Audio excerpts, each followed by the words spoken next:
Alam mo, Speaker, ganito, magprangkana lang tayo. Lalaki sa lalaki. Alam mo yan, kasi yung intelligence fund na yan, gagamitin talaga ni Sara yan against the Communist Party of the Philippines. Yun yung sila France, they are card-bearing members of the Communist Party of the Philippines who opted to join the mainstream of our politics para magkaroon sila ng cover, legal front. Alam mo yan. Huwag na lang tayo magbulan, huwag na tayo mag-away. Magmurahan lang tayo eh. Alam mo yan. Kaya ikaw ang nandyan. Sino man pala ang sisihin ko? Nagpasalamat po sa inyo si Speaker Martin Romualdez dahil sa mga palitan ng pahayag at kuro-kuro sa politika sa paparating na 2028 presidential elections. Subalit marami pa raw, sir, ng mga bagay mas kailangan atensyon ng mga tagapamahalaan. Kinilala rin ng lider ng Kamara ang inyo pong mahalagang kontribusyon sa bayan at umaasa na patuloy ra po ninyong ilalaan at suporta at ang inyong pong expertise. Sa niya pa, Mayor, and I quote, that your continued involvement is crucial as we strive to overcome the challenges we face. Our collective efforts are vital for the progress and prosperity of the Philippines, end of quote. Mayor, ano po ang reaction po ninyo dito, sir? That's the usual repartee, retort, or ano ang gusto mong gamitin dyan. Parang, kasi in public, hindi ka naman pwedeng bakit niya ako gano'n? So, it's always diplomatically couch in a very diplomatic way. Wala naman akong away sa ano. Yun lang ang sinasabi ko. Naghinakit lang ako sa kanya kasi siya yung speaker eh. siyang dapat na kumontrol. No? Dapat kontrolado niya yung mga komunista dyan. Total busog naman yan sa kanya. Pag magbibo, wag ka magbukuhin mo in public yung tao. Vice President pa. Or after all, hindi naman kanya yan eh. Specific yan. Kagaya nga kay Inday.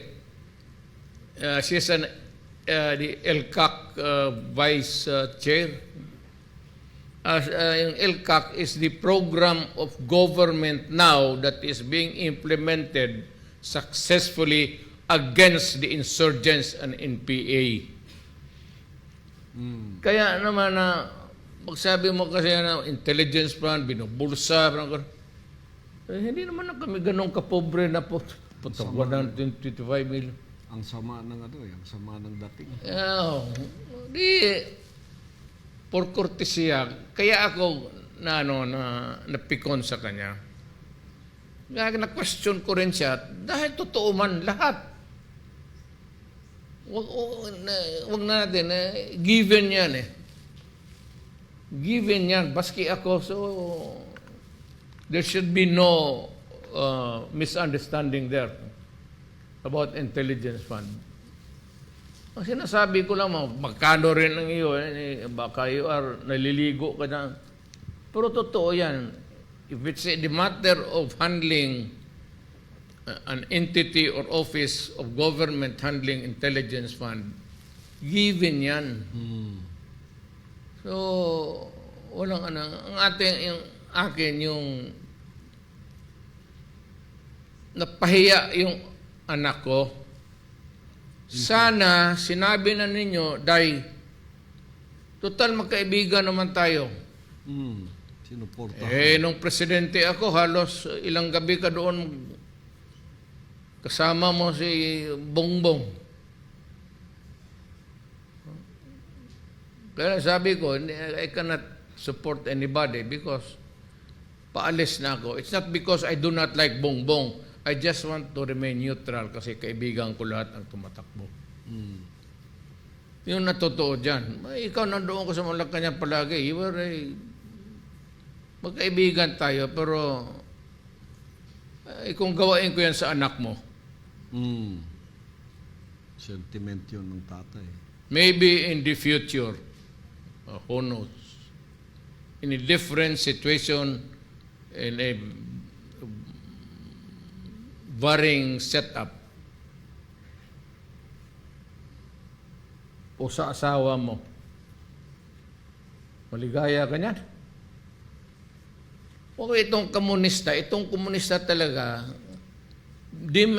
alam mo yan. Alam mo, Speaker, ganito, magparkana lang tayo. Lalaki sa lalaki. Alam mo yan, kasi yung intelligence fund na yan, gagamitin talaga ni Sara yan against the Communist Party of the Philippines. Yun yung sila France, they are card-bearing members of the Communist Party of the Philippines who opted to join the mainstream of our politics para magkaroon sila ng cover, legal front. Alam mo yan. Huwag na lang tayo magbulan, huwag na tayo mag-away. Magmurahan lang tayo eh. Alam mo yan. Kaya, ikaw ang nandyan eh. Sino man pala ang sisihin ko?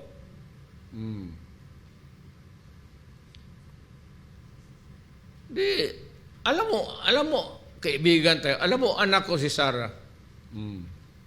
Bakit hiyain ninyo ng gano'n? Tapos, alam mo yung connotation ng intelligence fund is sekreto, confidential.